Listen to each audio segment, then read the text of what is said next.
Ndasubiye kubaramutsa mwe banywanyi mukurikira imbonesha kure yacu ari no yanyu Shiramatsiko TV. Ni imbonesha kure imwe rudende idushikiriza inkuru n'ibiganiro utaronka ahandi. Uyu ni umwanya w'amakuru agezweko ari kuvugwa ngaha mu gihugu c'u Burundi, aho tugiye kugaruka ku nama ya komesa yabaye ku munsi w'ejo ikabera mu gihugu c'u Burundi, igasiga Perezida Evariste Ndayishimiye ari we ugiye kurongora uwo muryango ugizwe n'ibihugu 21, ariko akaba ari inama yabaye mu buryo budasanzwe kuko abakuru b'ibihugu bashika muri 15 ntibigeze bashika mu gihugu c'u Burundi, mu gihe abakuru b'ibihugu 5 basanga Ndayishimiye bakaba 6 aribo bagiye mu gihugu c'u Burundi gukorana iyo nama. Bikaba ari ibintu bidasanzwe kandi akaba ari ibintu byerekana ko amakungu atizeye na gatoya Perezida Evariste Ndayishimiye. Ni byinshi twabateguriye aho tugiye kubereka ingene Perezida Evariste Ndayishimiye agenda yica ibintu mu karere kugeza naho yica ibyo ajejwe gukiza, aho benshi batunguwe no kubona Perezida Evariste Ndayishimiye ateza umutekano muce muri EAC mu gihe yari yatowe kugira ngo arongore EAC maze asubize umutekano mu burasirazuba bwa Kongo, ariko bikarangira aho kugira ngo asubizeyo umutekano ahubwo nyabuna yifatikanije n'uruhande rumwe bagakora amabi atagira izina. Gushika uyu munsi benshi bakaba bafise impungenge ko ibyabaye muri EAC ari nabyo byaba bigiye kuba muri komesa, ndetse n'abandi bakavuga ko ibyamunaniye gukora mu Burundi atari byo yashobora gukora mu muryango ungana gutya, mu gihe abatari bake bemeza ko igihe ataraheza injyane ziri mu gihugu c'u Burundi zatewe n'ikiringo ca gatatu c'umuhisi Petero Nkurunziza, ikiringo EAC yemeje ko kitari gikurikije amategeko, igihe ataraheza izo njyane ko nta kintu na kimwe azigera ageraho kandi ko amakungu atazigera amwizera, ndetse abandi bagashimika mu kuvuga ko atari kwiteranya n'umukuru w'igihugu c'u Rwanda General Major Paul Kagame ngamuvugeho amajambo nk'ayo bamuvuzeho ngo abandi bakuru b'ibihugu bamwitabe, kuko bari babona neza ko Ndayishimiye ari umusotorani kandi bakabona neza ko byanze bikunze ibyo yakoze n'ibyo yavuze byabigiye kumugaruka mu minsi iri imbere. Abatari bake batangajwe no kubana na Perezida wa Tanzania yitwa umuhetsi w'u Burundi itigeze ihashika. Benshi bati byanze bikunze Ndayishimiye. Iki ni ikimenyetso cyerekana ko amakungu atamwizeye, kandi iki ni ikimenyetso cyerekana ko byanze bikunze uyu muryango nawe ntaho azawugeza, ahubwo azawuzanamwo akajagari ndetse n'akavuyo gatandukanye gakomeye, ndetse benshi bakanemeza ko byanze bikunze Ndayishimiye adashoboye gutwara. Akaba ariyo mpamvu n'abakuru b'ibihugu batigeze bitaba. Pasifiq Nininahazwe uharanira agateka kazina muntu mu Burundi, ariko akaba yarahunze ahunga ko yicwa cyangwa se ngapfungwe, ariko akaba amaze imyaka myinshi avugira abarundi bari mu kaga, abarundi bayicwa n'ubutegetsi, abarundi banyuruzwa n'ubutegetsi. Nawe yagize ico avuga ku byabaye mu Burundi, ndetse anagaragaza ko amakungu atizeye Ndayishimiye kubera ububegito bwiwe. Turaza kugaruka ku byo yavuze, ndetse no tuze no kubabwira byinshi twagiye dutohoza amasoko yacu y'ibanga, byose nyine mukaba mugiye kubikurikira muri no muyoboro wa YouTube Shiramatsiko TV udushikiriza inkuru n'ibiganiro utaronka ahandi.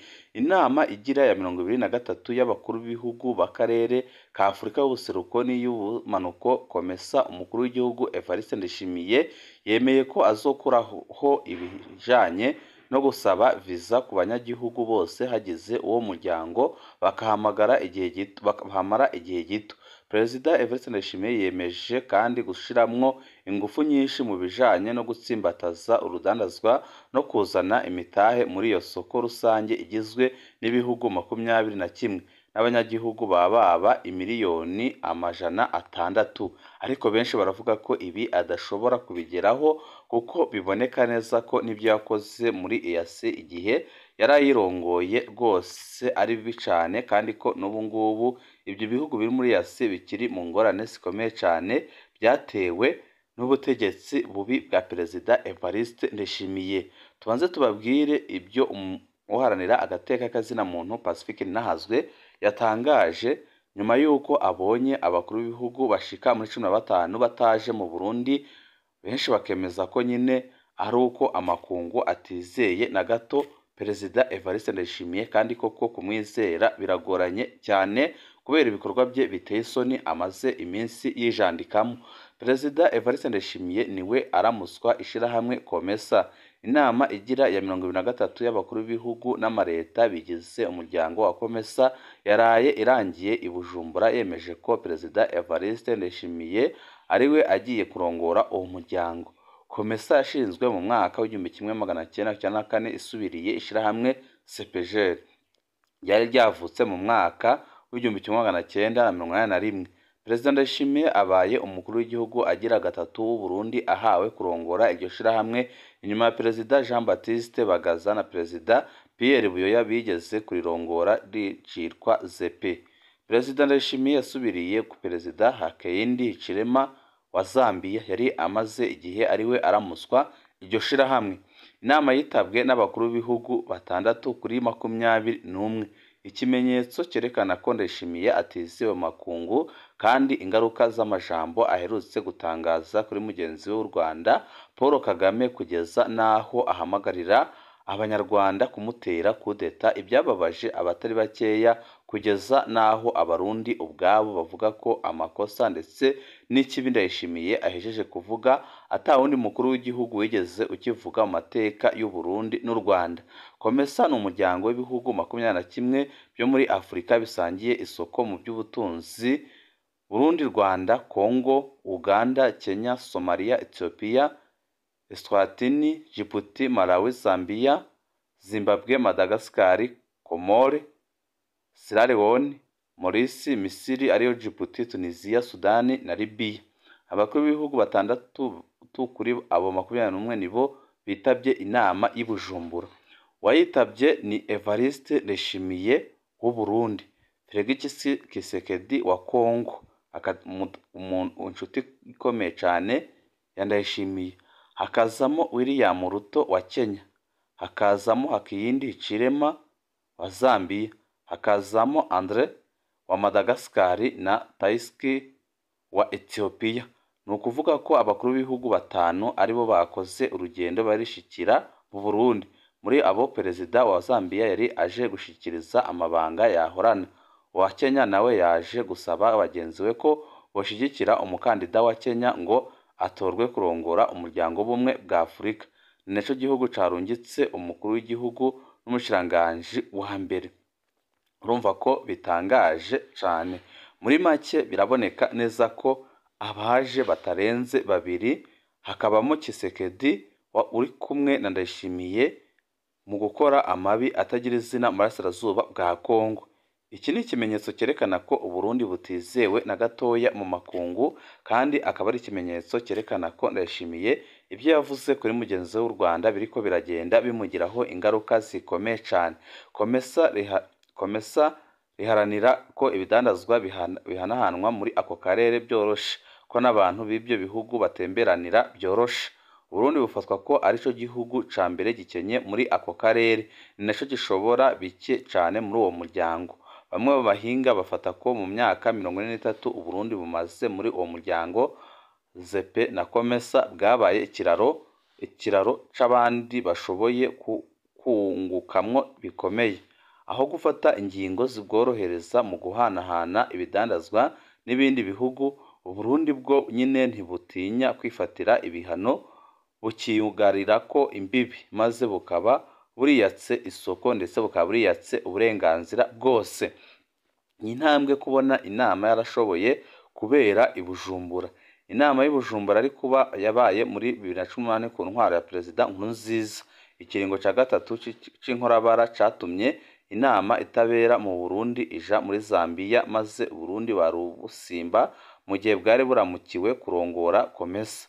Kubona Perezida Ndayishimiye agaruye iyo nama ikabera i Bujumbura ni byiza. Mbere yaraye anatangaje ko Uburundi butagisubira gusaba visa abanyagihugu bose baza mu Burundi bavuye mu bihugu bigize Komesa. Ako ni nakarorero keza. Ariko se kuyugaye imbibi ahana n'u Rwanda, u Rwanda rwo ntiruri muri Komesa? Ariko hacaga hagaruka ikibazo gikomeye, nk'umukuru w'umuryango uharanira ko abidandazwa bihanahanwa byoroshe mbere n'abantu bakagenderanira byoroshe, mbega Perezida Ndayishimiye azoguma ayugaye urubibi ahana n'u Rwanda kugeza ryari? Azoba atanze akaroro kameze gute mu muryango? Perezida Ndayishimiye yoba agiye kurongora komesa nk'uko yabikoze kuri EAC. Ubuheruka Perezida Ndayishimiye yarongoye umuryango EAC w'ibihugu bya Afurika y'ubuseruko. Muri ico kiringo Perezida Ndayishimiye yaranze kubahiriza ingingo ya sentare ya Afurika y'ubuseruko yemeza ko ikiringo ca gatatu ca Nkurunziza cahonyoye ibwirizwa shingiro ry'u Burundi n'amategeko agenga EAC. Gutyo aba ahindutse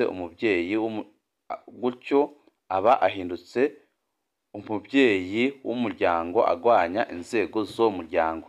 Ntawe byatangaje kuko asanzwe atemera ubutungane bwigenga. Mu nyuma Perezida Ndayishimiye yabaye nk'umuhuza mu matati ari muri Kongo.